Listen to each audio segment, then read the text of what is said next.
Good afternoon, my dear brothers and sisters. We wish to greet each and every one of us as in the middle of our Lenten journey, we celebrate today the feast, the solemnity of Saint Joseph. Maligayang kapistahan po ni San Jose at sa mga may pangalang Jose po dito, happy namesake day, bon onomastico po sa inyong lahat. Last Sunday, March 17, our family was gifted with a healthy baby boy from my brother, Kokoy, and my sister-in-law, RC. They named their baby boy, Rome Josephus. And I am a very thankful tito for having witnessed the first hours of their being parents. And I think by this time, pauwi na po sila sa Pasay from the hospital. And sabi ko nga po, I am a very happy tito. That being said, no? Wala po akong magiging anak kaya ito na lang pong pamangking ko ang panggigigilan ko. No? And I would like to draw our reflection this afternoon from that family experience of ours and maybe your own family experience as well. Baby Rio, the nickname they gave to the baby, was already with them after some hours after the labor, at nakita ko naman po yung pagtutok nitong mga magulang niya.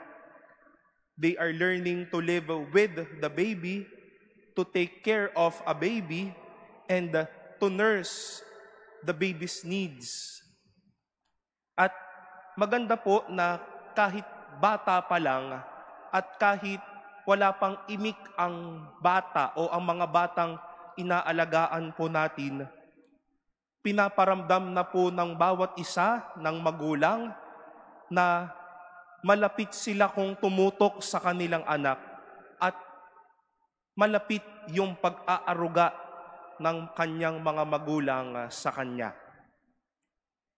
The theme of the father and son relationship would resound all through our readings today for the solemnity of Saint Joseph. Napakadami po nating pwedeng matutunan kay San Jose. Ngunit matingkad ang natutunan ni San Jose sa Diyos at ang naging relasyon ni Jesus sa kanyang Ama sa langit at sa kanyang relasyon din sa kanyang Ama dito sa lupa. Isang relasyon na tutok, malapit at hindi nang iiwan. And we cannot but think of that possibility. Why Jesus was called Emmanuel? Because He learned being with us by being with His Father and by being close to Joseph. Nahawa ng pagiging malapit si Jesus dahil malapit sa Kanya yung Kanyang Ama at si Jose na ama niya dito sa lupa. If there is one very good lesson that we can ask Saint Joseph today is that let us make relationships contagious. Maganda tingnan kung bakit kaya tayo sweet ngayon sa mga kasama ninyo. Baka dahil nakita niyo ito, naparamdam sa inyo ito ng inyong mga magulang. Baka masaya po kayong kasama ang inyong mga kaibigan dahil pala ang nanay at tatay ay very sociable at approachable. Baka tayo tapat sa bawat isa, tayo ay masayang kausap dahil lumaki tayo at naramdaman po natin na ganon yung mga tao sa paligid po natin. In the relationship of God to Joseph, from Joseph to Jesus.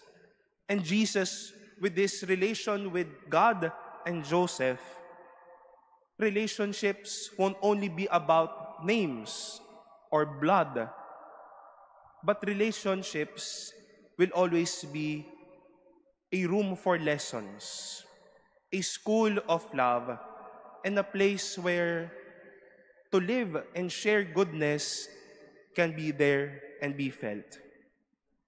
Healthy relationships won't only be about fightless relationships, but a healthy relationship inspires. Dahil mabuti ang pagmamahalan sa relasyon, nakakahawa ng iba para masabi, masaya pala magmahal. Dahil caring ang relasyon, kaya sana dumami ang mga taong may pakialam, may puso, at tapat sa bawat isa.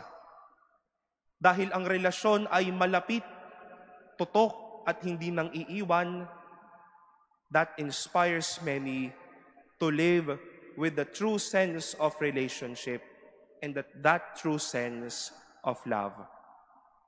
My dear brothers and sisters, we pray to Saint Joseph that we may also have healthy relationships that will be always contagious.